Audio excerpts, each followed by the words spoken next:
समय आपके अंदर विकार आ रहा है, उस समय आप शांत भाव से बैठिए। किसको विकार आ रहा है, कहां विकार आ रहा है, ऑपरेशन कीजिए। जो कोई प्रायश्चित है कि भाई आप 2 दिन भोजन छोड़ दीजिए, अगर आप शरीर से तदात्म होकर भोजन भी छोड़ रहे तो हमारे लिए क्या लाभदायक है, आप बताइए।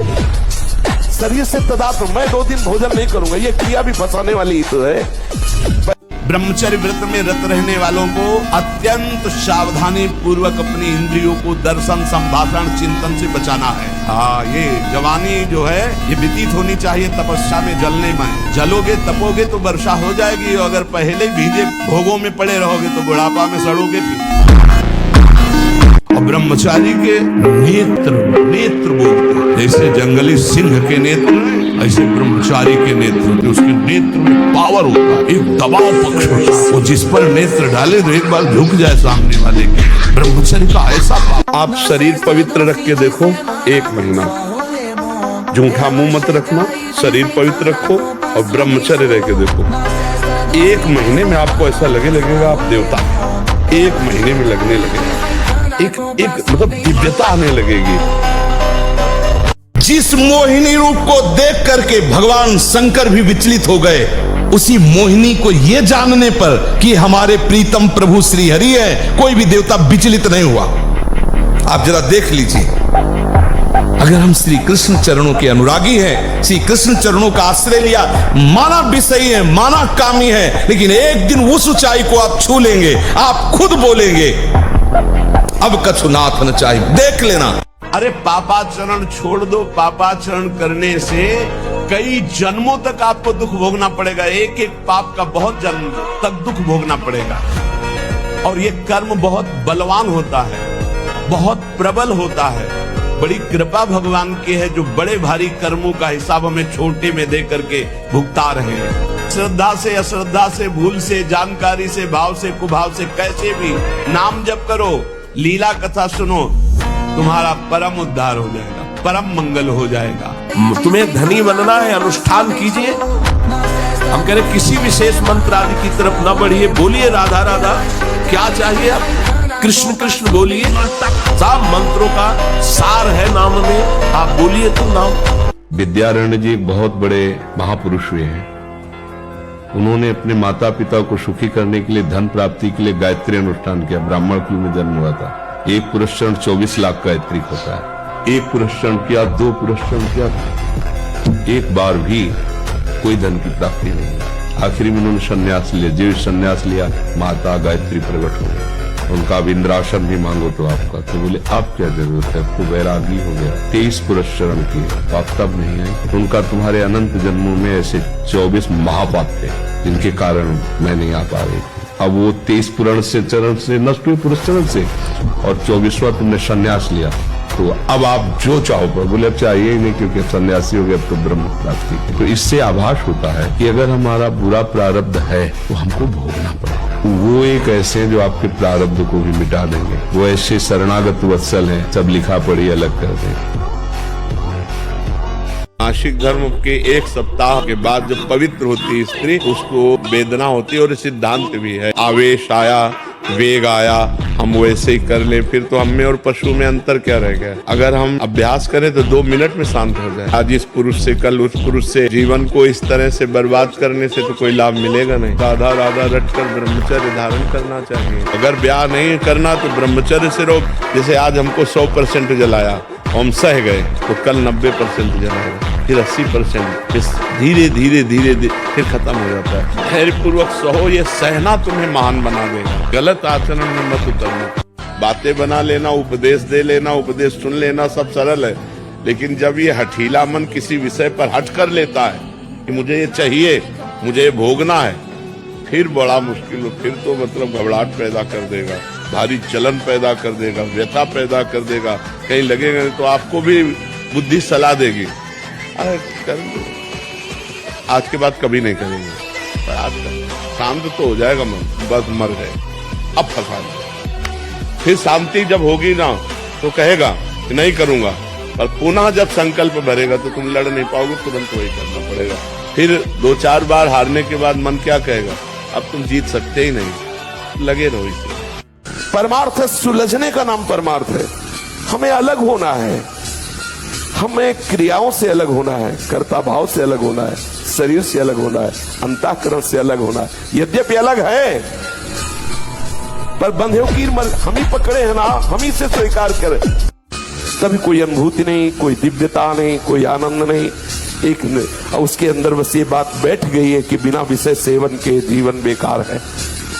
थोड़े दिन तो चलिए, आप जल करके चलिए, आप देखिए आगे। एक बार जलने का निश्चय कीजिए। जब तक आप जलेंगे नहीं तब तक आपको पता नहीं चलेगा कि आपका स्वरूप क्या है। जिस आनंद स्वरूप चैतन्य घन है, जड़ शरीर जड़ भोगों को तो तदात्म भाव से स्वीकार कर रहा है, कर्ता भोक्ता भाव से। थोड़ा सुलझो। ये परमार्थ बहुत मेहनत करने वालों का नहीं है कि आप बैल की तरह लगे रहो तो परमार्थ हो रहा है। बात समझो।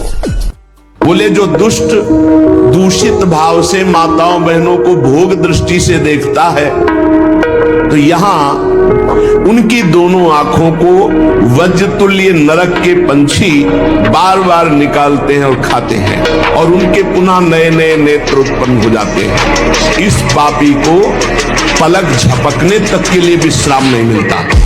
हजारों वर्ष तक उसको इस नेत्र दर्द पीड़ा भोगनी पड़ती है, और फिर जब मृत्यु लोक में जन्मता है तो नेत्र रोगी पैदा होता है। ब्रह्मचर्य पूर्ण जीवन के लिए अमृत पद है, चाहे गृहस्थी में हो, चाहे व्यापारी हो, चाहे किसान हो, चाहे और विरक्त मार्ग का तो यही मुख्य ऐसा आधार है जिसके ऊपर वो विविध प्रकार की दैवी संपदा का अनुभव करता है। अरे स्वभाव में कोई परा ऐसे कौन परास्त कर सकता है। बार बार आपको सचेत करते हैं कि यही वो समय है आपको महान बना सकता है। यदि आप संयम से रहे, जब तक ज्ञान हो तब तक ब्रह्मचर्य से रहो, कोई नशा मत करो, खूब धैर्य पूर्वक विचार करो। ये जीवन बर्बाद करने के लिए नहीं है। आप ऐसे दोस्त बनाए जो आपको गंदी आदतें सिखाएं, गंदे व्यसन कराएं, गंदी चेष्टाओं में ले जाएं। हम तो हमारे फिर तुम दोस्त, तेरी दोस्ती क्या, हमारे दोस्त श्री कृष्ण हैं, और जिसके दोस्त श्री कृष्ण है वो कभी भी परास्त नहीं होता। ब्रह्मचर्य बहुत बड़ी हमारी निधि है। ब्रह्मचर्य संपूर्ण विद्याओं को प्रकाशित कर देता है। ब्रह्मचर्य समस्त वैभवों का स्वामी बना देता है। ब्रह्मचर्य समस्त दुर्भाग्य को मिटाकर सौभाग्य प्रदान करता है। ब्रह्मचर्य संपूर्ण उन्नति का बीज है। ब्रह्मचर्य पवित्र आहार, संकल्प बल और शरीर बल दोनों बल पुष्ट होता है। किसी ने कहा कि महाराज जी, यही प्रश्न किया था एकांती में कि आप और आपके चेले बड़े अष्टपुष्ट है, आप अच्छा दूर से देख के बताओ क्या हम आपको लगते हैं किडनी फेलियर है? आप विचार करके देखो। क्यों? क्योंकि हम हर समय प्रसन्न रहते हैं। दुखों से लड़ना पड़ेगा, दुखों को जीतना पड़ेगा। ये संसार दुखालयम है, संघर्ष करना पड़ेगा। संघर्ष हमारा जीवन है। सकारात्मक सोच ही जीवन का सुख है, नहीं तो दुख और सुख और जय और पराजय ये टिकाऊ नहीं है। जैसे दिन टिकाऊ नहीं है, ऐसे रात टिकाऊ नहीं, ऐसे सुख टिकाऊ नहीं है, ऐसे दुख टिकाऊ नहीं। कोई सदैव विजयी नहीं रहता, कोई सदैव हारता नहीं, क्रम चलता रहता है। दुख के अवसर पर हमें हमारे विचार बचाते हैं हमको। अभी हम अपने विचार में अपने को बीमार मान ले तो हम कल से आने लायक नहीं रहेंगे। ध्यान रखना, हम आज अब भी नहीं मानते कि हम बीमार हैं, तो हमारी निगेटिव सोच जो है ये बिना वजन के नहीं जाएगी। देखो, आपकी सोच अच्छी है तो आप थोड़ा कम पैसे वाले भी है ना, गरीब भी है, मस्त रहे। ये जो ऐसे बैठे हो, लार बह रही है, ये सब ब्रह्मचर्य वो एक तेजोमयी ज्वलंत शक्ति है। अपने आप कोई भी रोग, कोई भी शोक, कोई भी ताप उसे स्पर्श नहीं कर सकता। शरीर को 2-4 घंटे तो इतना श्रम होना चाहिए कि वो एकदम फैल जाए। इतना श्रम होना ही चाहिए ब्रह्मचर्य पचाने के लिए। ब्रह्मचारी हो, बोले ब्रह्मचारी चश्मा लगा, ब्रह्मचारी ब्लड प्रेशर की गोलियां खा रहे, ब्रह्मचारी मच्छर नहीं उड़ रहे ऐसे, और ब्रह्मचारी लारबेरी नाम भले ब्रह्मचारी, भाई हमें तो नहीं पता कि ऐसा भी ब्रह्मचारी। ब्रह्मचारी मतलब ज्वलंत शक्ति। यदि आप काम पर विजय प्राप्त करना चाहते हैं तो विरोधी भाव जहां से प्रकट होते हैं ऐसे शरीरों के दर्शन करने से बचिए, सावधान रहें। मति गति सब भ्रष्ट हो जाएगी। केवल काम की ही एक ऐसी वृत्ति है जो सर्वनाश कर देती है।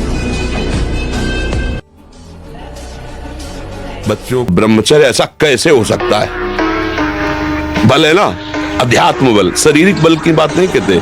ऐसा कैसे हो सकता है? यदि एक बार ऐसा हुआ तो 1000 बार मैं प्रयास करूंगा और इस पर विजय। वो मतलब जिद्दी स्वभाव, एक निष्ठा उसी से आती है, उसी से। पहले खेती जोतते थे ना किसान, एक फार वाला होता था और पूरे खेत को उसी से जोतला है, बलवान होते। 2 लीटर मठा और 8 रोटी पाए, बैल की जैसी ताकत। अगर बैल को नाक पकड़ के रोक ले तो वो वही खड़ा हो जाए।